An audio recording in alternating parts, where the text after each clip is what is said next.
Okay, one more try. I'm going to post this as a video log, which I don't like much. They're not very creative, and I've gotten some good information from some video logs, but I've also been upset by some. Just because you have a camera doesn't mean you're an authority, and I'm no authority either, though I spent quite a while last October and November, hours a day, days, and looking into this. And what I want to post is something I couldn't find online, so that's why I want to get this on YouTube in a video log. I was looking for information about stopping or taking drug vacations from ARVs or HAART, or the particular drug I was on, Atripla, an HIV med poison, which I've been on since it was brand new. I believe it was January 2006 when my doctor put me on Atripla. I hadn't been on anything before that, although I was diagnosed HIV in 1998, June. Last October 2011, I went looking online specifically for information about what to expect if I were to lose my insurance and my access to Atripla.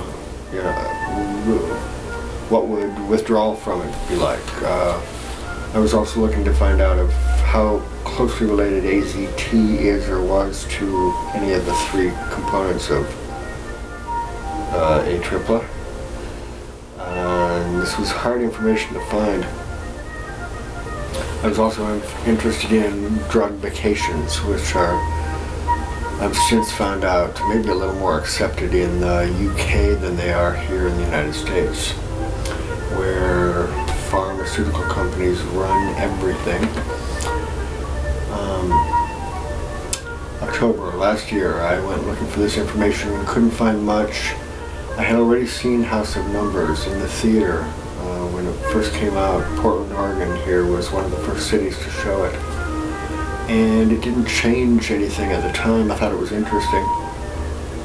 It reminded me of some of the information I had been following in the 80s with John Lordson and the Native that kind of dried up and was gone. Couldn't find it anymore in the 90s, when some of my friends were given AZT and died, of course. My best friend died in March '91.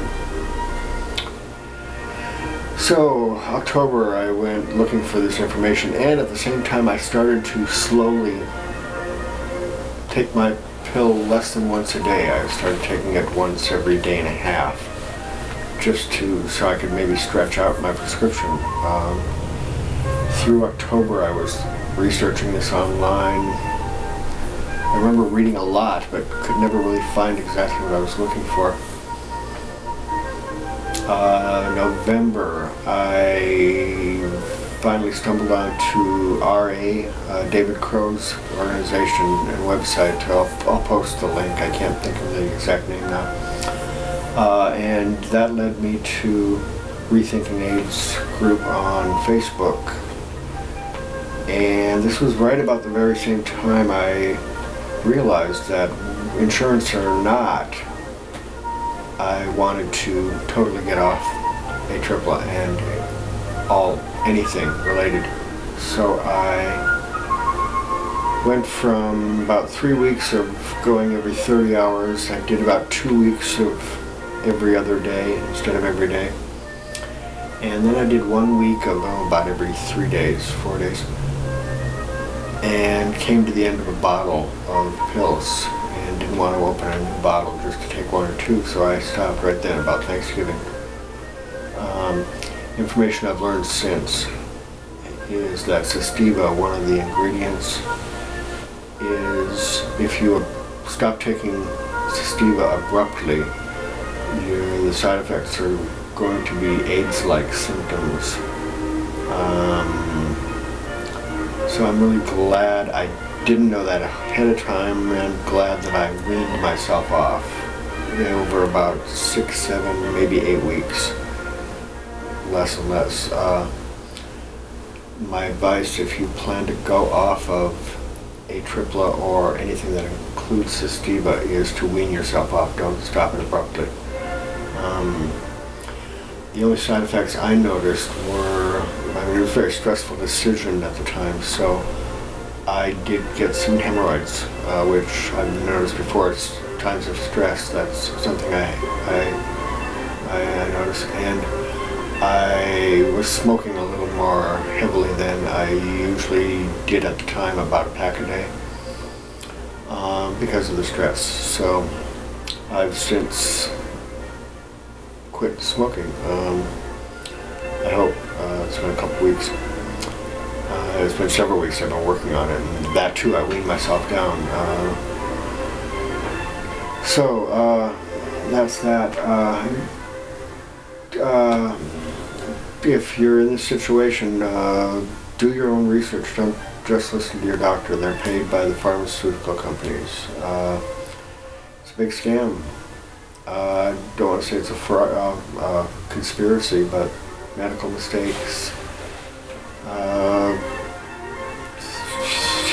Gallo, 36%, that whole fiasco. I mean, do your research and you'll see that the whole HIV monster is just indescribable. That's all I want to say about it.